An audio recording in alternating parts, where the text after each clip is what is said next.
Okey sayang, my princess. Bismillahirrahmanirrahim. Makan ni sayang, yang ini perit tau, yang baru ni. Tak makan sayang, kena makan tau. Cian, Datuk keluarkan duit ni untuk mami. Try sayang, try. Sekejap ni. Alamak, tak makan ke sayang? Sedap ni. Tak nak? Alamak, macam mana ni mami tak? Tak nak? Alamak, dia tak nak. Alah mami, macam mana ni? Beli banyak untuk mami. Kena usaha ni nenek. Sekejap.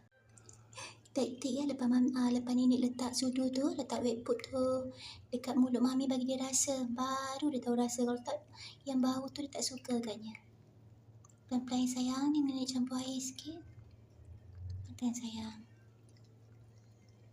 Risaunya kalau tak makan. Alhamdulillah, daripada tak nak tadi tu, nenek buat kerja, bersihkan tu semua, pupu semua, tengok. Makan, tapi macam susah sikit tu, struggle sikit tu gigi dia. Tak apa, janji mami makan, alhamdulillah. Sedap.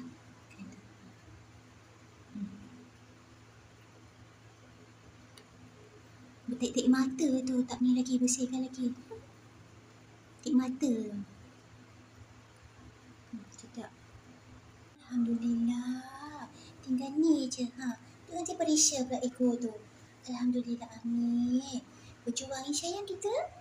Buat mulut tu. Nanti nenek nak bersihkan mulut dia. Takut ada karang gigi lah. Berkarang-karang sini-sini. Sayang.